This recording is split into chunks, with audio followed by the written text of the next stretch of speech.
So tell me, I mean, you had these couple of decades in these other professional sectors, but what was that moment of realization when you said to yourself, now is the time. I want to step into this position of establishing my own business venture, specifically tailored for, serving humanity, serving the underrepresented groups, and developing mentoring programs, and also applying these aspects of diversity, equity and inclusion. What was that? What made you step into this field? Two things. One is a positive one, and the other is a bit less expected but needed sometimes.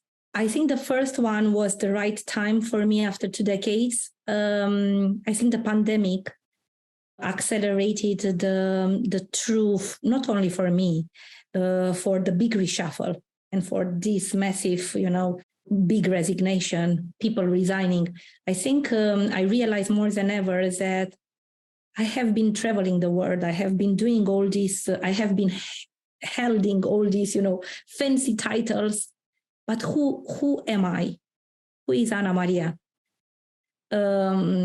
And I realized money is not everything, or a fancy title, or yes, I got to the very, into very senior roles, but it was a bit of it was the right time to get to know me, because to get to know myself, because it was like I lost myself in all these fancy titles.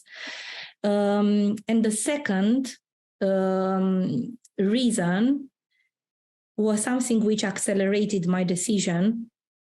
Sometimes when things I believe everything happens for a good reason in life. I don't believe in coincidences. Even us, having this podcast, it was meant somehow to meet and to build this collaboration, Emanuel. And what has happened, I went through discrimination, double discrimination, having worked for so many years, but the management was very toxic and was becoming very toxic. So I went through different sorts of discrimination in the workplace as a former executive, but I was like, it can't be true.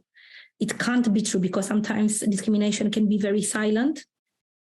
But when I look back now, it was, nobody needs that, experience to realize she is meant for something bigger. But probably for me, I was a bit complacent. As I said, I was like doing robotically all this stuff because I was well paid, because I had a fancy title, as I said, because I enjoyed the job. I was very good at it. But that experience helped me realize it was like a very tough wake-up call. Anna, now is the time, actually. You have to let that fire in your belly go out. And as you said, with the heart to core, my heart was broken. My values were down. But also I was like, actually, I can turn this around, and I can instead, because we have two choices in life. Either we go into the down, into the lows, or we transform that pain into something bigger.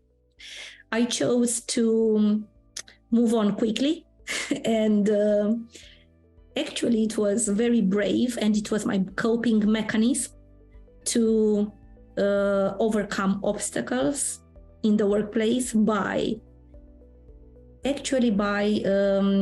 giving birth to my dream. And I learned how to be an entrepreneur in London. No one really has to go through that in the workplace, especially, and hopefully things are shifting to create much better experiences and environments for individuals from various backgrounds.